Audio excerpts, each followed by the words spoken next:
요즘 시국이 참 주변에 문제가 많습니다. 그래서 우리는 정말 문제를 정확하게 보는 눈을 반드시 가져야 될 줄 믿습니다.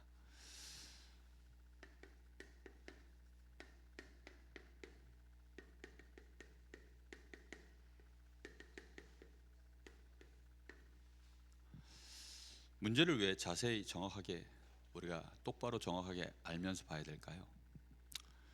말 그대로 문제는 폭탄이기 때문입니다. 문제를 잘못 건드리면 정말 심각한 문제가 발생하고, 또 문제에 대하여 정확하게 대처를 못하면 우리는 너무나 많은 부분에서 손해를 보기 때문입니다. 혹시 여러분 이런 얘기 들어봤습니까? 문제의 90%는 문제가 아닌데 사람들이 문제로 안다. 세옹지마라는 말을 아마 들어보셨을 겁니다. 새 할아버지의 말 얘기입니다. 근데 이 세옹지마, 이 할아버지가 어느 날 집에서 말을 한 마리 키웠는데 그 말이 집을 나가버렸어요. 그 집의 하인들이 볼 때 이게 지금 심각한 문제가 된 겁니다. 특히 그 말을 담당하고 있었던 관리하는 하인이 봤을 때는 주인의 말이 지금 집을 나가버렸으니까 이거 지금 뭐 큰일 난 거 아닙니까? 그래서 주인님한테 가서 이실직고한 겁니다. 주인님 말이 나갔습니다. 어떻게 하면 좋습니까? 큰일 났습니다. 그랬더니 주인이 뭐라 그럽니까? 이 새 할아버지가 그게 왜 문제냐? 그럴 수도 있지. 그러고서 지나가 버린 겁니다. 그랬더니 그 말이 나갔다가 이 암말을 한 마리 또 데리고 온 거예요. 나갔는데 말을 한 마리 더 데리고 온 겁니다. 그러니까 이 하인이 쫓아와서 주인님, 기쁜 소식입니다. 아니 이 말이 나갔다가 말을 한 마리 우리가 데리고 왔네요. 그랬더니 주인이 또 뭐라 그래요? 뭘 그렇게 호들갑을 떠냐? 그럴 수도 있지. 우리는 응답이 오면 사실 90% 이상이 응답이 아닌 것도 많습니다. 이 대비해서 보면. 근데 이 주인이 보기에는 이 하인이 지금 인생의 경험이 없고 잘 모르다 보니까, 지혜가 없다 보니까 주인이 볼 때 문제가 아닌데 문제라고 여기고, 이게 지금 뭐 그렇게 대단한 일이 아닌데 대단한 걸로 보이고, 그러고 있는데 어느 날 그 말 데리고 온 그 암말을 그 할아버지의 아들이 타다가 말에서 떨어진 거예요. 그래서 다리를 다쳤네. 그 평생 이제 불구자로 살게 생긴 겁니다. 그러니까 또다시 이제 그 하인이 쫓아와서 큰일 났다고. 아니 주인님의 아들이 지금 이렇게 다리가 또 이렇게 말 타다가 이래 됐습니다. 그 데리고 온 그 말을 타다가 그렇게 됐습니다. 어떻게 하면 좋습니까? 그랬더니 그 정도면 사실 문제 아니에요? 그 정도면 정말 문제입니다. 그런데도 이 할아버지는 뭐라 그러죠? 그게 어째서 문제냐? 그럴 수도 있지. 그러고 얼마 지나지 않아서 나라에 큰 전란이 일어나서 그 또래의 젊은 장정들은 다 전쟁터에 징집돼 나간 겁니다. 그래가지고 그 전쟁터에 목숨을 잃은 아들들이 얼마나 많은데, 이 아들은 이 다리가 불구가 되는 바람에 전쟁터에 안 나가게 된 거예요. 그러니까 또 주변에서 야, 그 집 아들은 정말 잘 됐다. 어떻게 그렇게 말해서 떨어져가지고 조금 다친 것 때문에 군대를 또 면제를 받았냐. 뭐 이런 식으로. 그러니까 또 할아버지가 뭐라 그러죠? 뭐 그게 잘된 일이냐 또 이러겠죠. 계속 사실은 시간이 지나면 문제가 아닌 것들이 거의 대부분입니다. 그러면 우리는 한 10%가 진짜 문제라는 사실을 우리는 인지하고 있어야 돼요. 이 10%가 진짜 문제라면 진짜 문제에는 반드시 뭐가 있죠? 예, 답이 있습니다. 틀림없이 답이 있어요. 근데 답이 없는 것들은 문제가 아닌 겁니다. 근데 사람들은 이걸 인식을 거의 잘 못해요. 그러면 하나님이 보실 때 진짜 문제는 뭘까요? 하나님 보실 때 진짜 문제, 그 문제는 바로 하나님을 떠난 문제. 오늘 우리 주일학교 그 연합예배 때, 교회학교 연합예배 때 하나님이 보실 때 진짜 문제는 근본 문제인데 근본 문제가 뭘까요? 했더니 교회 얼마 나오지도 않은 랩런트가 하나님 떠난 문제라고 하더라고. 아니구나, 그 친구는 우리 집사님 아들이구나. 하나님 떠난 문제라고 하더라고. 야, 그 말을 듣는데요, 제가 마음이 속이 후련하더라고요. 정말 하나님 떠난 문제가 진짜 문제 맞습니까? 우리 사람에게 그게 진짜 모든 문제 맞습니까? 그렇습니다. 물고기가 물 떠나면 모든 문제입니다. 그러면서도 그건 근본 문제입니다. 우리 사람이 하나님 떠나면 그건 근본 문제면서 모든 문제입니다. 그렇죠? 그래서 하나님은 이 근본 문제 속에 빠져 있는 우리 인간을 하나님이 어떻게 하시기로 한 겁니까? 구원하시려고 하나님이 우리에게 복음을 준비하신 줄 믿습니다. 왜입니까? 이유는 하나입니다. 사랑하셔서. 이유가 없어요. 사랑해서입니다. 얼마만큼 사랑하느냐? 얼마만큼 사랑하면 도대체 죄인 된 우리를 위해서 자기의 독생한 아들을 십자가에 못 박혀 죽게까지 그렇게 하실까? 얼마만큼 하나님이 우리를 사랑하시면 도대체 원수된 우리, 로마서 읽다 보면요, 원수된 관계라고 표현되어 있어요. 하나님과 나 사이가 원수가 되어 있는데 원수된 우리를 위하여 하나님이 그 아들을 십자가에 못 박혀 죽게 하시기까지 하나님은 그렇게 하실까? 그러니 아무리 계산을 해봐도 답이 안 나오니까 깊도다 하나님의 지혜와 지식의 풍성함이요, 하나님이 행하시는 그 길을 우리가 어찌 판단할 수 있으며 그 길에 대하여 말할 수 있는 자가 있겠냐? 그렇습니다. 하나님이 얼마만큼 우리를 사랑하시는지, 그래서 하나님은 직접 성부 하나님께서 우리를 위하여 문제 속에 있는 우리를 구원하시기를 계획하신 것입니다. 그리고 성자 예수를 통하여 이 구원의 역사를, 구원의 길을 완성하신 것입니다.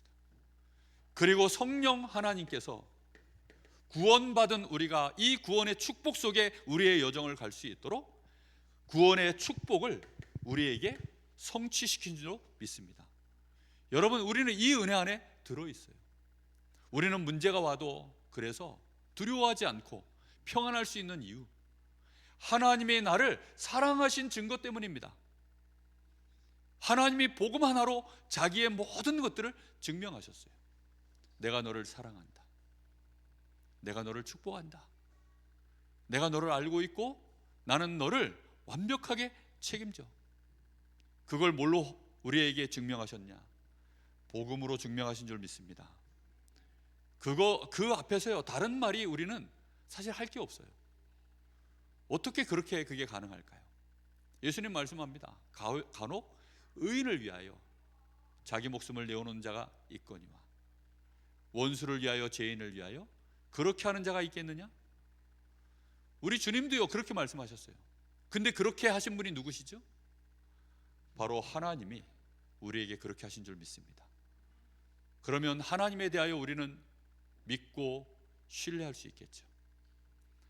우리가 문제가인지 문제가 아닌지 알 수도 없는 이런 문제들이 왔을 때 우리는 누굴 신뢰하면 될까요? 하나님을 신뢰하면 될 줄 믿습니다. 그래서 아무것도 염려하지 말고 너희 구할 것을 기도와 간구함으로, 무엇으로요? 그 가슴 속에 감사함을 담아서 하나님께 아뢰라. 그리하면 모든 지각에 뛰어난 하나님의 평강이 나를 완벽하게 아신다는 거예요. 나의 사정을 다 아신다는 겁니다. 그 하나님의 평강이 너희의 마음과 생각을 지키시리라. 그렇습니다. 우리는 하나님을 신뢰해도 돼요. 하나님을 신뢰할 수밖에 없도록 하나님이 우리에게 증명을 끝내셨습니다. 그 비밀이 그리스도 십자가의 비밀인 줄 믿습니다. 마귀는 이거 모르게 하려고, 마귀는 이 복음을 말할 수 없게 만들려고 그렇게 끊임없이 참 복음을 말하면 역사 속에 한 번도 이단 누명을 씌우지 않은 적이 없습니다. 그거는 역사적인 사실입니다. 틀림없이 우리는 하나님의 복음을 의지하여 문제를 쳐다보는 여유를 가져야 될 줄로 믿습니다. 이 여유가 있어야 돼요. 정말 우리가 이런 여유가 없으면 문제가 아닌 거에 휘둘린다니까요. 그럼 진짜 문제는 어떻게 하면 될까요? 그럼 진짜 문제는 거기에 틀림없는 답이 있습니다. 우리의 근본 문제는 어떻게 되어 있습니까? 끝났어요. 정말 끝났습니다. 그래서 우리가 문제를 쳐다볼 때는 기본적으로 굉장한 여유를 가지고 쳐다봐야 됩니다. 우리의 눈이 어떠해야 되느냐? 우리 눈앞에 펼쳐지는 현실이 있습니다. 문제처럼 보이는 현실 있지요, 당연히. 그 현실들이 우리 눈앞에 펼쳐져요. 그 현실들에 대하여 내가 이제 받아들여지는 그 부분이 사실입니다. 현실이 지금 내 앞에 펼쳐졌는데 내가 그게 어떻게 받아들여지냐가 그게 이제 사실인 거거든요. 그 받아들여진 거를 내가 다른 사람에게 말할 때 그게 사실인 거예요. 그렇죠? 우리는 사실을 말합니다. 거짓을 말하지 않아요. 근데 문제는 뭐죠? 과연 내가 그 현실 속에서 벌어진 모든 일 속에 내가 받아들여지고 있는 그 사실 안에 나는 진실을 얼마만큼 알고 있는가? 이제 이 부분이 되게 중요합니다. 어저께 그 렘넌트 데이를 가는데 교회에서 이제 8시에 출발을 했어요. 4명이 이제 한 차에 타고 갑니다. 그래서 가는 길이니까 이제 제가 얼른 커피를 한 잔, 믹스 커피를 탁 타서 그걸 들고 탔습니다. 이제 한 모금 이렇게 마시고 있는데 제 집사람이 옆에서 한 모금만 남겨달라 그러더라고요. 그래서 안 된다 그랬습니다. 막 제가요 그냥 뭐 냉정하게 안 된다 그랬어요. 그걸 제가 호로 그냥 끝까지 한 모금도 안 남기고 몇 번을 저보고 한 모금만 남겨주세요. 그러는 걸 제가 몇 번을 그냥 거절하고 그냥 다 마셔버렸습니다. 그걸 혜원 집사가 봤어요. 제가 앞에서 이제 벌어졌죠. 그 현실적인 일이. 아, 목사님이 커피를 마시는데 사모님이 한 모금만 달라 하더라. 그 처음부터 달라 그런 게 아니라 한 모금만 달라 하더라. 근데 목사님이 그걸 냉정하게 거절하더라. 그것만 보면 사실을 본 거예요. 맞죠? 그럼 이제 누구한테 가서 예를 들어서 이제 우리 혜원 집사가 김문호 집사님한테 가가지고 참 목사님이 사모님하고 요즘 사이가 안 좋은가 봅니다. 이제 자기 생각 보태는 거지.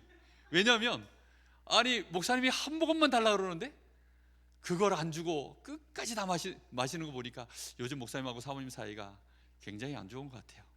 그렇게 생각할 수 있습니다. 유 목사님이 777 기도 이거 뭐 나오는 거 보면 사람들은 자기 생각 가지고 말하고 본대로 말하고 심지어 보태서 말하고 뭐 이런다 그러잖아요. 그러니까 진실을 알면 정확하게 말할 텐데 진실이 뭔지 제가 말씀드리겠습니다. 저희 집 사람이 근 몇 달 사이에 그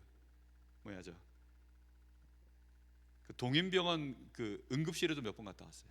왜 그러냐? 위경련 일어나가지고 그러니까 위가 좀 안 좋아요. 그래서 커피 마시면 정말 위험하거든요. 근데 지난 밤에도 위가 좀 안 좋다 그러더라고요. 그래가지고 얼른 꿀 있냐 찾더니 꿀을 먹고 막 이랬어요. 근데 그 다음날 아침에 이 커피 냄새를 차 안에서 착 나오니까 그 유혹을 못 이겨가지고 한 모금만 달라 그런 겁니다. 그게 진실이에요. 그럼 제가 잘했습니까? 못했습니까? 그렇죠. 그게 맞는 거예요. 근데 우리는 이런 진실을 정확하게 모르면 그 작은 사건인데도 그 작은 눈앞에 벌어진 건데도 근데 사람들은 진실을 말할까요? 제가 지금 이런 얘기를 왜 합니까? 시시콜콜 이런 얘기를 뭐하러 합니까? 제가 혜원이한테 이 사실을 제가 괜히 뭐 변명할 이유가 있겠습니까? 뭐 그렇잖아요. 자기 혼자 판단하고 마는 거지. 사람들은요 자기 이익 따라 손해 따라 상황 따라 여러 가지 정황 따라 위치 따라 입장 따라서 말을 하기도 하고 안 하기도 하고 그렇습니다. 그래서 정말 중요한 것들은 내가 얘기해야 되는데 자기 입장 때문에 또 말 안 해버리고 그냥 지나가 버립니다. 그런 것들이 얼마나 많은지 몰라요. 그러다 보니까 우리 눈에는요 실제로 문제가 아닐 수 있는데 문제로 보여지도록 착각이 되는 일들이 거의 90%입니다. 그런 사이에 마귀는 거짓의 합이 마귀, 그 속에 진리가 없어서 계속 거짓만 가지고 역사를 이뤄가는 그 마귀, 이 영적인 사실이 있다는 사실을 우리는 정말 봐야 됩니다. 정말 중요한 거는 진짜 문제라면 여기에 뭐가 있습니까? 하나님의 절대 계획이 반드시 들어있다는 사실입니다. 우리는요 그래서 이 절대 계획을 보기까지 어떻게 해야 되느냐? 정말 여유를 가져야 됩니다. 근데 많은 사람들이 그게 잘 안 되죠. 왜냐하면 문제니까요. 이 문제는 그냥 놔두면 내가 볼 때 문제가 맞기 때문에, 그러니까 문제를 해결하려고 하는 게, 해결을 해야 되는 게 그게 인지상정입니다. 누구나, 저도 마찬가지고 누구나 다 그래요. 그게 우리의 마음이죠.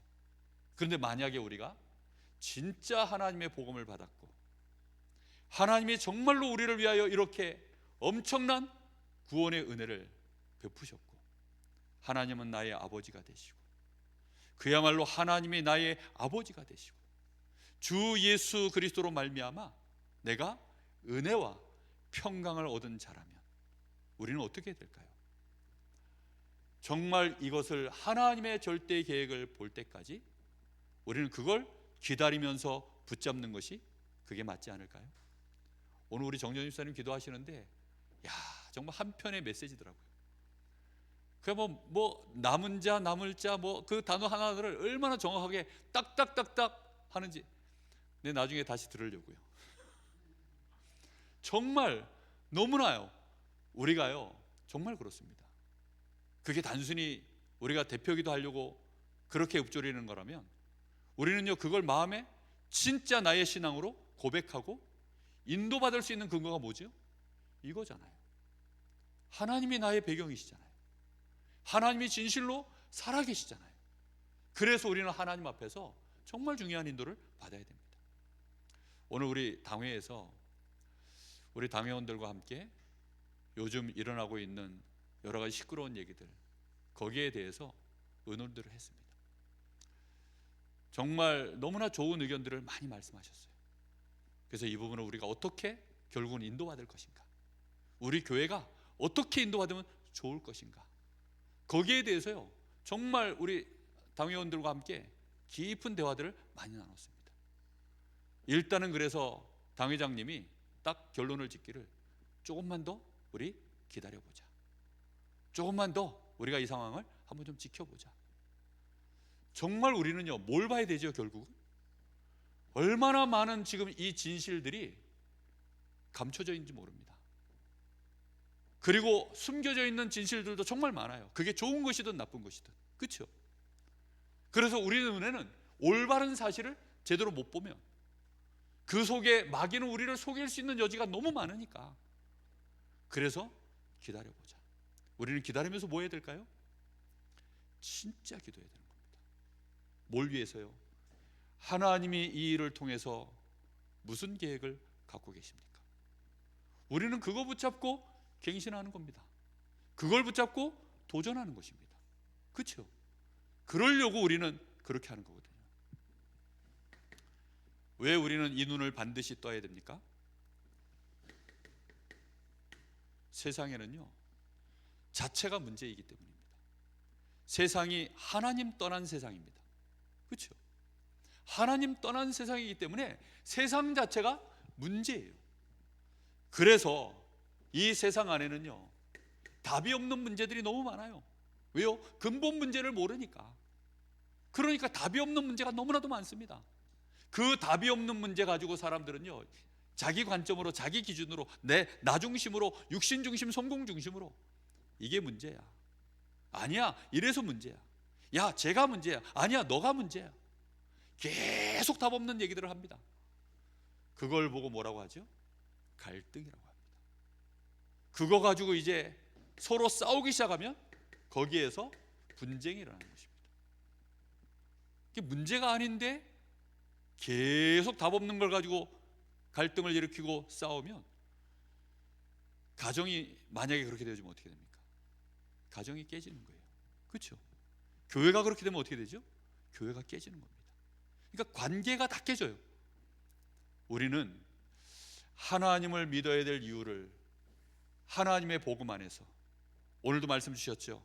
영적인 축복, 우리에게 하나님 주시는 이 신령한 복, 하나님이 하늘과 땅의 모든 것을 그리스도 안에서 우리를 통하여 통일시키려고 하시는 하나님의 그 놀라운 복, 우리는 그 축복 안에서 나와 함께 하시는 하나님을, 그걸 누림으로 시작하고 걸어가고 응답의 자리까지, 그게요 우리가요 정말로 하나님을 믿고 인도받을 수 있는 배경인 줄 믿습니다.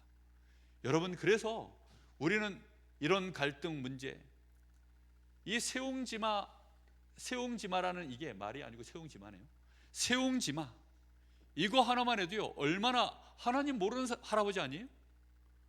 근데도 인생을 지혜롭게 인생을 살다 보니 그 누구나 문제를 할 수 있는 거를요, 그 시간을 지나가는 거예요. 그냥 문제 삼지 않고 그 시간을 지나가 버렸어요.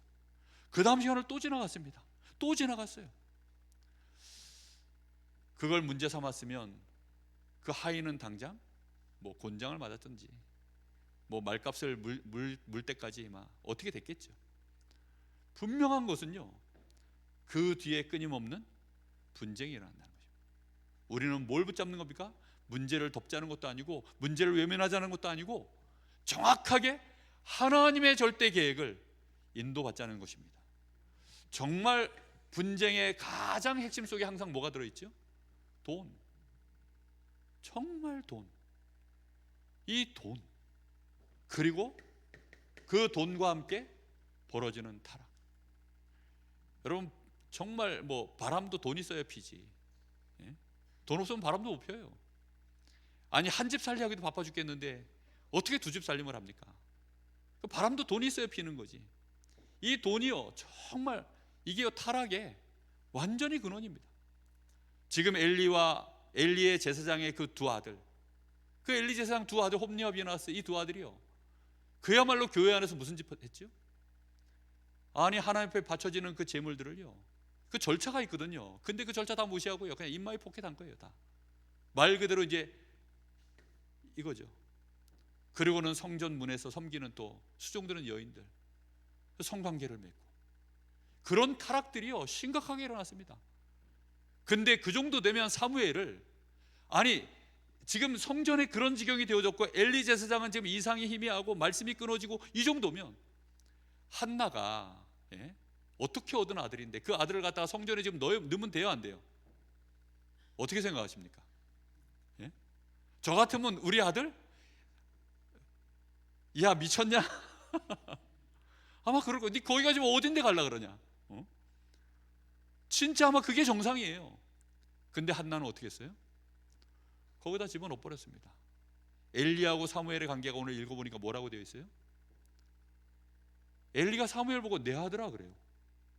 그걸 한나가 들으면 어떨까요? 소름이 돋을 것 같아요. 어째서 저 제사장의 내 아들 사무엘이 아들이 됐단 말이냐, 이름 부르는 것도 싫을 것 같아요. 그런데 지금 이 한나는 그 사무엘을 거기다 맡긴 거예요. 거기는 누가 계십니까? 하나님의 언약궤가 있고, 하나님의 언약궤는 하나님의 복음을 상징합니다. 거기에 하나님이 함께 하시고, 그렇죠?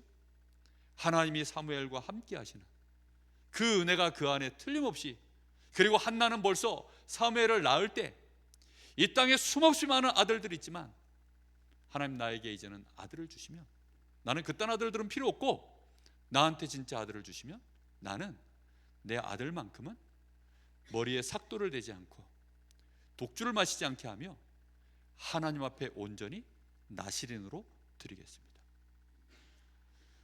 정말 이 땅에 이런 문제들에 휘말리지 않고 오히려 이런 문제를 해결해낼 수 있는 그런 나시린으로 하나님 앞에 드리겠습니다.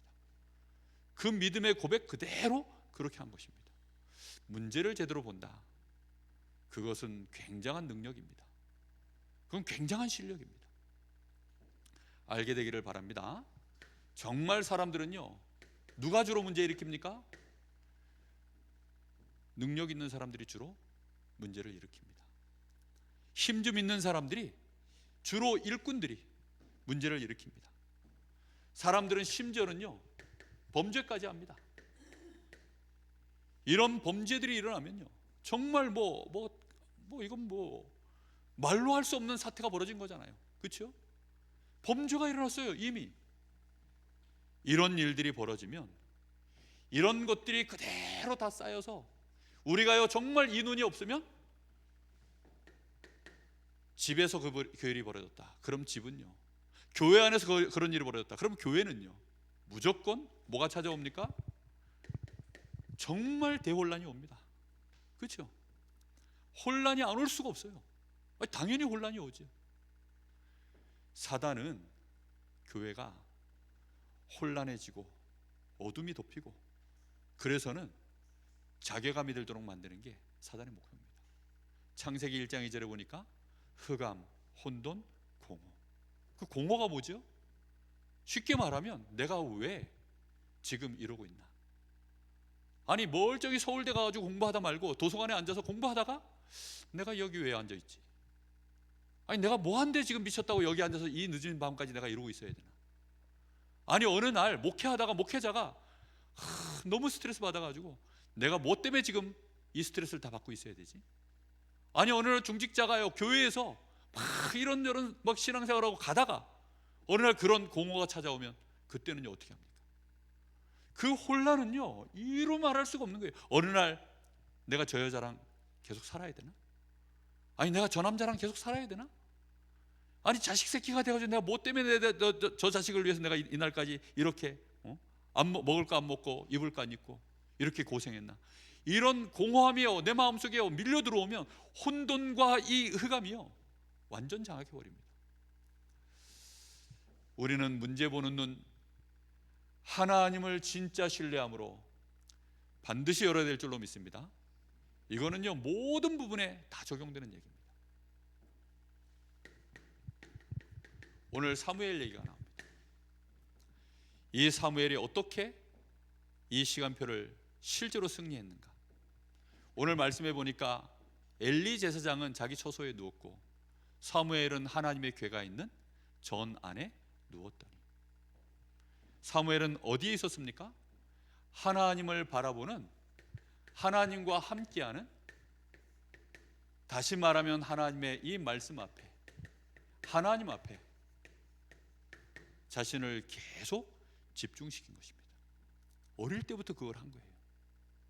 그러니까 하나님과 함께하는 것이요 그에게는 가장 중요한 1순위인 겁니다. 엄마 품에 누워 있어야 될 이 다니엘이, 이 사무엘이 하나님의 전안에 거기에 머물러서 오늘 말씀해 보니까 사무엘이 드디어 누굴 체험하죠? 하나님을 체험합니다. 사무엘아 사무엘아, 하나님을 체험합니다. 사무엘이 처음에는 하나님의 음성을 체험한 적이 없으니까 엘리 제사장에 쫓아갑니다. 난 널 부른 적이 없다. 3번이나 그렇게 하고 난 이후에 엘리 제사장이 여호와께서 사무엘을 부르신 줄 알고 다시 한번 들리면 너는 여호와 주여 제가 여기 있습니다. 제가 듣겠나이다 라고 말해라. 그렇게 해서요 이 사무엘이 정말로 하나님의 이 절대 계획을요 다 듣지 않습니까? 엘리 집에 어떤 일이 벌어질 것인지. 어린 아이 사무엘입니다. 그런데 이 사무엘이요 그거 말하기를 두려워하고 있는데 엘리 제사장이 뭐라 그러죠? 틀림없이 지난밤에 하나님이 사무엘에게 말씀하셨으니 우리 집에 대하여 말씀하셨을 것이다. 그래서는 이 사무엘에게 뭐 부탁 반, 뭐 공갈 반으로, 협박 반으로 네가 사실대로 말 안 하면 어떤 저주가 내릴 것이다 뭐 이렇게까지 하면서 다 말을 하게 하죠. 그 말 그대로 어떻게 됐죠? 그대로 성취가 되어졌습니다. 우리가 하나님의 절대 계획을 진짜 그걸 알게 되어진다면, 그래서 그 절대 계획을 따라 우리가 실제 인도받는, 그 인도받는 것을 보고 기도라고 합니다. 인도받는다면 그대로 성취되어지는 것들을 확인하게 될 것입니다. 만약에 사무엘이요 약속의 말씀을 듣고도, 하나님의 그 말씀을 듣고도 관심을 끊었다, 그럼 이루어진지 알까요 모를까요? 모르죠. 아니 만약에 아브라함이 하나님의 그 말씀을 듣고도요 끝까지 갈대우르 해서 버텼다, 그럼 어떻게 될까요? 우리는 하나님의 말씀을 늘 듣습니다. 그렇죠? 주일날 예배를 통해서 말씀을 듣고 우리는 계속 하나님의 이 주신 말씀과 성령의 감동 속에서요 우리는 늘 말씀을 듣습니다. 그 체험은 우리에게 늘 있어요. 이 같은 체험이 늘 있습니다. 근데 문제는 뭐죠? 그 절대 계획을 나의 계획으로 붙잡고 언제요? 문제 속에서, 사건 속에서, 정말 어려움 속에서, 위기 속에서, 갈등 속에서, 너무너무 힘든 상황 속에서 그걸 하나님의 절대 계획으로 붙잡고 그 여정을 걸어가지 않는다는 사실입니다. 그걸 걸어가는 것과 안 걸어가는 것의 그게 차이입니다. 엘리와 엘리의 제사장의 그 엘리의 그 두 아들, 이런 거 있었을까요, 없었을까요? 있었을 거라고 생각합니다. 사울 왕에게 이게 있었나요, 없었나요? 사울 왕에게도 한때 있었어요. 근데 어느 날 가지 않으니까 끊기는 겁니다. 이스라엘 백성들에게 있었을까요, 없었을까요? 있었죠. 하나님은 하나님의 백성에게 자기의 뜻을 말하지 않는 적이 없어요. 반드시 그 계획을 말씀하십니다. 우리는 렘넌트 7명을 통해서 정말 우리는 조금만 확인해 보면 금방 알 수 있습니다.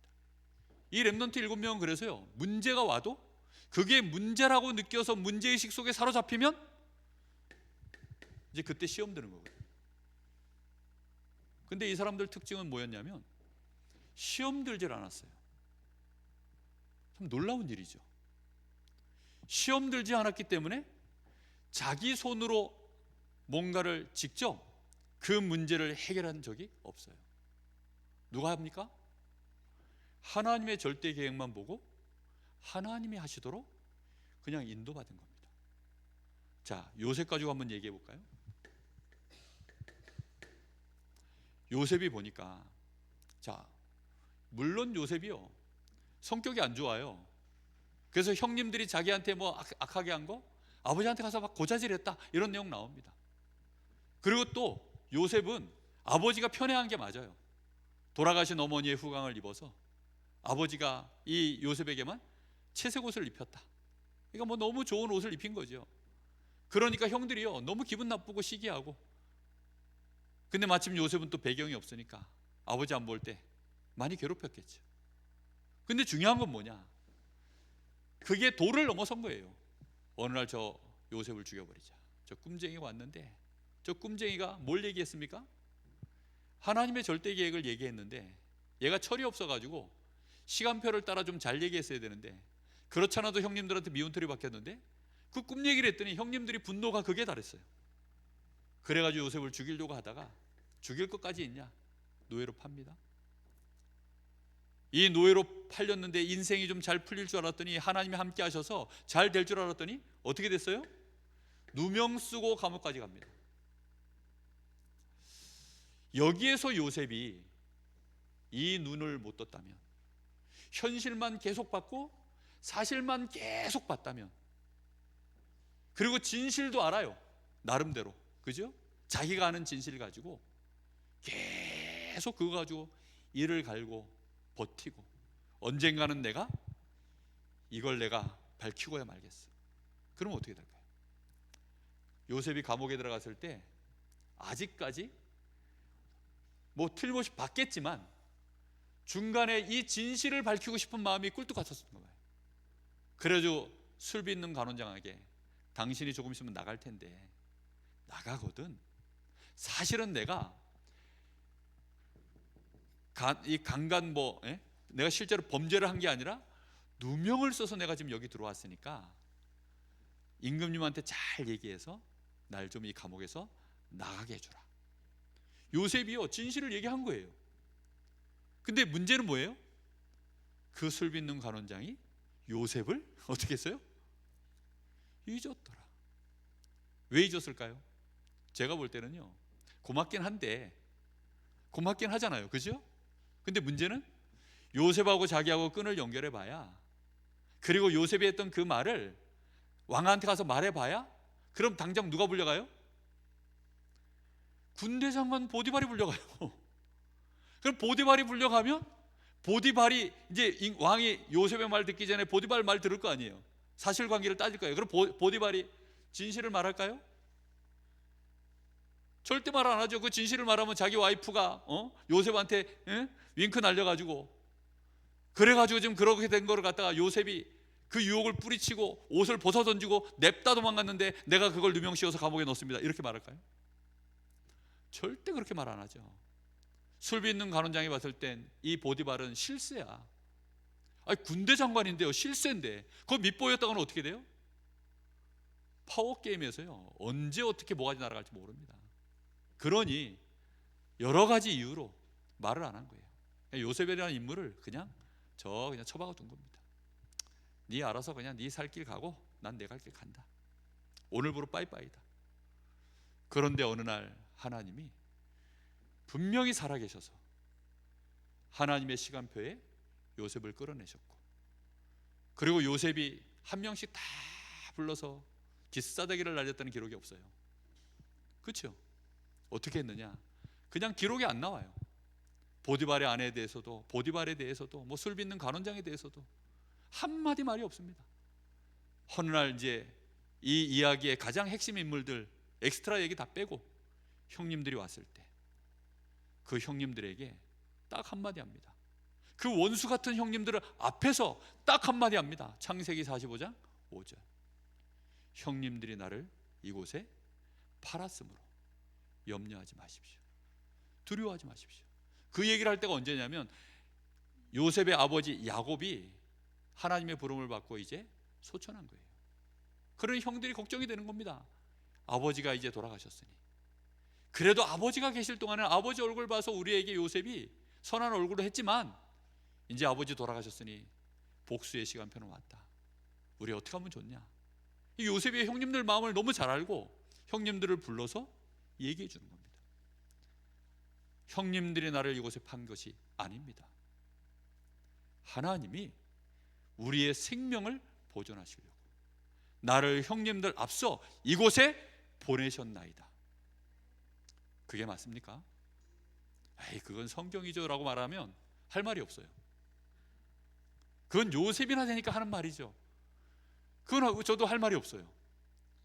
그러나 우리는 하나님을 믿어야 되지 않습니까?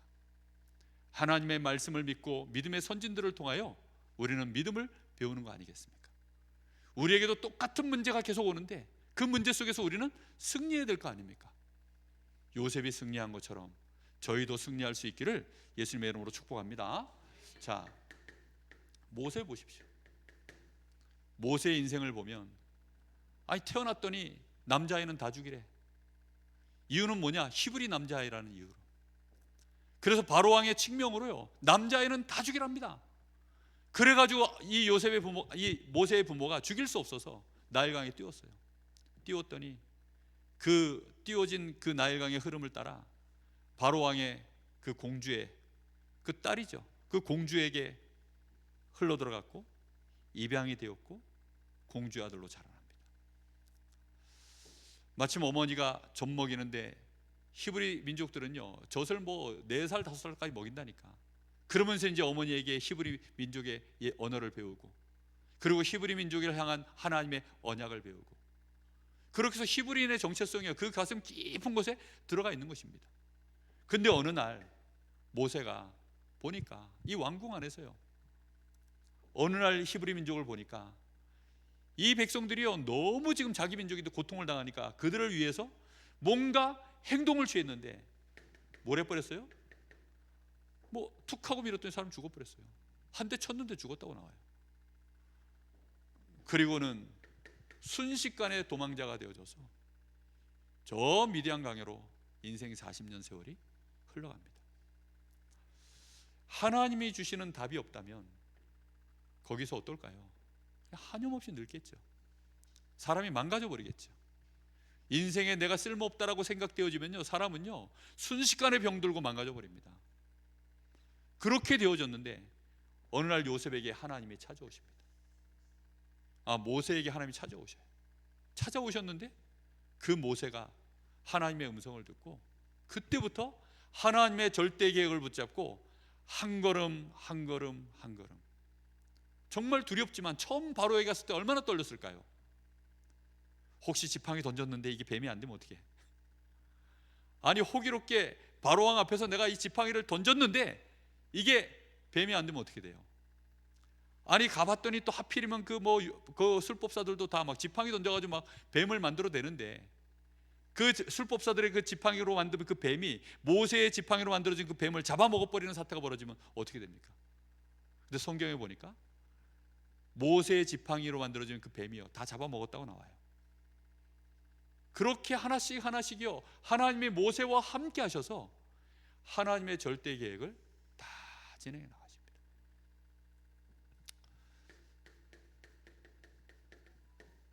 다윗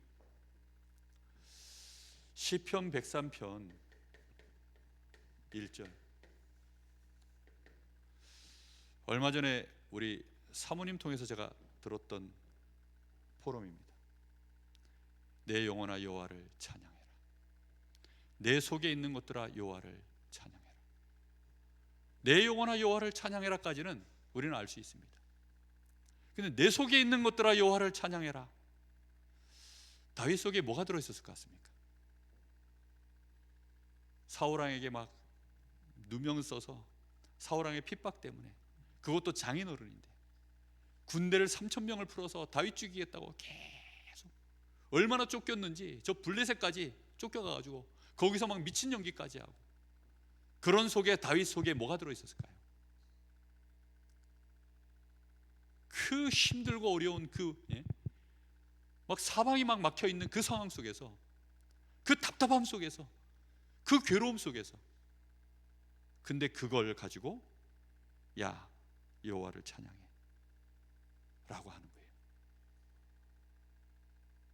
부부싸움 팍 했는데 내 속에 있는 것들아 여호와를 찬양해라. 가능 불가능? 우리 김동규서 팍팍 웃는 거 보니까 정말 불가능하잖아요. 어떻게 내 속에 좋은 것만 들어있으면야 당연히 여호와를 찬양하죠. 다윗 일생을 사는 동안에요, 화려했던 앞에 좋은 모습이 있지만 그 여정 속에서요, 요셉이 네 노예로 있으면서 그 속에서 내 속에 있는 것들아 여호와를 찬양하라. 뭘 가지고 찬양할까요? 우리는 하나님이 주신 영적인 축복, 하나님의 약속, 하나님이 나와 함께 하시는 그걸 붙잡고 믿음으로 찬양하는 줄 믿습니다. 여러분, 다른 거 있습니까? 어떻게 하나님을 찬양합니까? 내 속에 막 여러 가지 올라오는 이 상황들 때문에 힘들어하고 괴로워하고 그 불신앙을 그대로 가지고 하나님 앞에 나오면 원망받게 더 합니까? 근데 그것을 바꾸어서 내 속에 있는 것들아 여호와를 찬양해라. 내 영혼아 여호와를 찬양해라. 다윗은 이스라엘의 최고의 왕이 된 줄 믿습니다.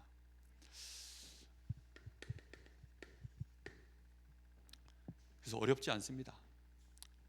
뭐 방법은 간단해요. 그래서 방법은 간단한데 해보면 이제 어려운 거죠. 왜? 자꾸 잊어버리니까.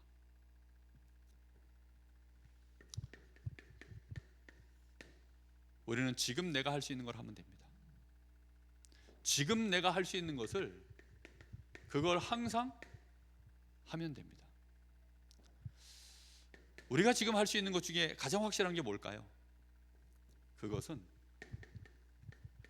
하나님의 말씀을 약속으로 붙잡는 것입니다. 맞죠? 그렇습니다.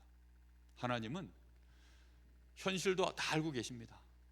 사실도 알고 계시고, 우리 어떤 게 진실인지도 다 알고 계시고, 영적 사실도 알고 계시고, 틀림없이 그 속에서 절대 계획을 가지고 계십니다.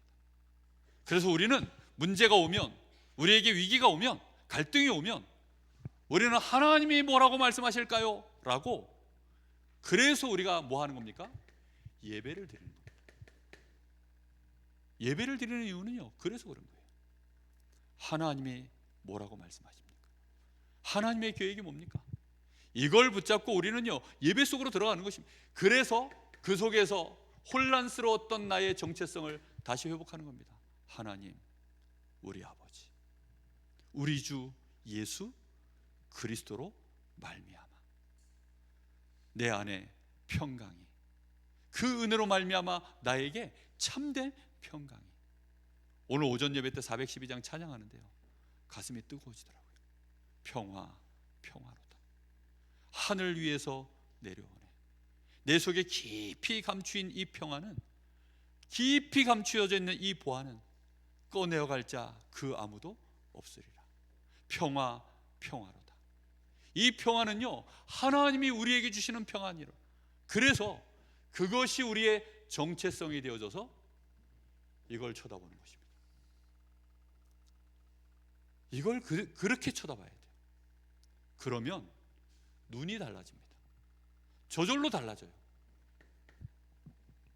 그리고 우리는 문제를 보는 겁니다. 어제도 렘넌트데이 메시지에 류 목사님 그러시더라고요. 결론에 문제 속으로 들어가 버려라. 문제를 피하지 말고, 문제에 빠지지 말고 문제 속으로 들어가 버려라. 문제에 빠진 것은요, 휩쓸린 겁니다. 근데 문제 속으로 들어가는 사람은 누구죠? 소방관들이 들어가요. 그죠? 불 나면요, 대부분 사람들 불을 피합니다. 그래도 못 피하면 불에 빠져서 화재를 당하는 거죠. 근데 소방관들은요, 불 속으로 뛰어 들어갑니다. 의사들은요, 병마 속으로 들어갑니다. 왜입니까? 내가 누군지를 아니까요. 이 소방관이 불을 피해서 도망가 버리면 어떻게 돼요? 우리는 하나님의 자녀요, 전도자요, 하나님이 우리와 함께 하시기 때문에 문제를 정확하게 봐야 될 줄 믿습니다. 정말 갈등이 일어납니까? 위기가 있습니까? 우리는 하나님의 말씀 가지고 보는 것입니다. 그 속에서 우리는 뭐 하는 거죠? 그 안에서, 이 속에서 정말로 답이 나올 때까지, 하나님이 주시는 답이 나올 때까지, 하나님이 틀림없이 우리에게 축복과 응답을 준비해 놨어요. 오늘 주일학교 찬양, 그 찬양 제목이 잘 뭔지 모르겠는데, 문제는 축복과 놀라운 축복과 계획과 응답이에요 하고 나오는데, 야, 진짜 다음부터는 수요 예배 때 그거 불러야 되겠 싶더라고요. 한동안 예수는 그리스도 모두 그리스도이시니 그 찬양을 계속 했는데, 이제 수요일부터, 이번 주 수요일부터 그 찬양으로 바꾸려고요. 그 찬양 오래 부르기도 했고, 요즘은 뭔가 좀 취업할 수 있는 복음 찬양을 좀 하고 싶었는데, 오래전부터 불렀는데 오늘 가슴에 뭐가 팍 오더라고, 빛이. 앞으로는 수요일날 그거 불러야 되겠다. 정말 그렇습니다. 보니까 유명한 선수들이 이렇게 출전을 하면 그 출전곡이 있더라고요. 그 기아에서 소크라테스 나오면 소크라테스 하고 막 그 선수를 막 응원하는 응원곡이 있더라고요. 하나님이 저를 응원하시는 곡입니다. 예수는 그리스도이시며 그분이 나의 주인 되시. 그게 하나님이 저에게 주신 응원곡이에요. 정말로 문제는 놀라운 계획과 축복이에요. 그리스도로 말미암아 내가 하나님의 자녀가 됐으니. 그렇습니다. 그게 하나님이 우리에게 주시는 응원곡이에요. 하나님의 말씀이 우리에게 주시는 힘이요, 위로요, 능력인 줄 믿습니다. 여러분, 그거 붙잡고 하는 거예요. 그거 붙잡고, 그걸 붙잡고 우리는 그 속에 최대한 오래 머물러 있는 것입니다. 언제까지요? 하나님의 계획이 잡혀질 때까지. 다 봐야 됩니다. 현실을 모르면 바보예요. 현실을 외면하는 거죠. 현실을 알아야 됩니다. 사실도 다 들어야 됩니다. 그래서 정말로 얼마만큼 이게 진실인지 확인도 해봐야 됩니다. 그런데 분명히 아셔야 될 것은 90%는 문제가 아닌데 문제로 보는 눈들을 가지고 사실을 말한다는 사실을 기억하셔야 됩니다. 진짜 문제는 딱 10%. 그 10%도 하나님의 절대 계획이 있는 10%입니다. 그걸 가지고 우리는요, 진실을 보고 영적 사실을 보고 진짜 하나님의 절대 계획을 우리는 보는 지혜를 가져야 됩니다. 그래서 우리는요, 말씀 앞에 집중하는 거예요. 말씀 앞에 집중하고 그 속에서 주시는 하나님의 계획을 확신하고 그 속에서 하나님이 주시는 참된 평안을 다시 우리는 회복하고. 그래서 뭐까지 나와야 됩니까? 결국은 우리의 기도가 빌립보서 4장 6절 7절, 모든 지각에 뛰어난 하나님의 평강이 너희의 마음과 생각을 지키시는데 우리가 하나님 앞에 감사함으로 기도할 수 있는. 빌립보서 4장 13절에는 뭐라고 되어 있습니까? 내게 능력 주시는 자 안에서 내가 모든 것을 할 수 있느니라. 우리는 이 고백의 사람들로 서야 될 줄 믿습니다. 그러면 틀림없이 어느 날 우리는 그 문제의 현장에서, 그 뼈아픈 우리 눈앞에 펼쳐져 있는 그 현실에서 우리는 누구께 영광을 돌립니까? 하나님께 영광이 가는 그런 증인 될 줄로 믿습니다. 정말 꿈에도 소원은, 제 체질은 혹시 안 그럴지 몰라도 제 꿈에도 소원은 내 평생 사는 동안 단 한 번이라도 나를 보고 사람들이 하나님이 살아계시네요, 정말로 하나님이 목사님과 함께 하셔서 하나님이 목사님을 통하여 이렇게 역사하셨네요, 하나님을 찬양합니다. 이건 정말 하나님이 하신 일이네요. 보디발이 요셉을 통하여 보았던 것처럼, 저 바로가 요셉을 보고 고백했던 것처럼, 정말 그런 일이 제 생애에 끝자락에 갈수록, 지금까지는 계속 여정이니까 드디어 내 생애에 끝자락에 섰을 때 그런 증인이 되기를 저는 기도합니다. 정말 우리 교회가 꼭 그런 축복을 누리는 교회가 되어지기를, 우리 성도님들 한 분 한 분이 꼭 그런 증인 되기를 예수님의 이름으로 축복합니다. 우리 주신 말씀 붙잡고 합심하여 한번 기도하겠습니다. 우리에게 주신 영적인 축복을 놓치지 않게 하옵소서. 그것이 우리에게 주신 하나님의 제1의 계획입니다. 신령한 복을 그리스도 안에서, 하늘과 땅의 모든 것들을 권세를 가신 주님이 우리를 통하여 이 땅에 하나님의 뜻을 실현시키고, 우리가 하늘의 것과 땅의 것을 다 알아서 정말로 이제는 이 땅에 하나님 나라를 이루는, 그걸 위하여 하나님이 나와 함께 하시는 이 축복이 우리에게 사실적으로 누려져서 어떤 문제, 갈등, 위기 속에서도 내가 평안해지고 거기서 답이 나오고 여유 있게 주님과 동행할 수 있는 그런 사람 되기를 하나님은 원하십니다. 더 나아가 이제 문제 가득한 이 세상 속에서 하나님, 우리는 문제를 해결해낼 수 있는, 정말로 예수가 그리스도 모든 문제 해결자라고 하는 그 일에 하나님의 복음의 증인되게 하옵소서. 우리 교회가 그 일을 감당하는 교회 되게 하시고, 우리 후대들이 그런 서밋 되게 하옵소서. 우리 간절한 마음으로 같이 기도합니다. 살아계신 하나님,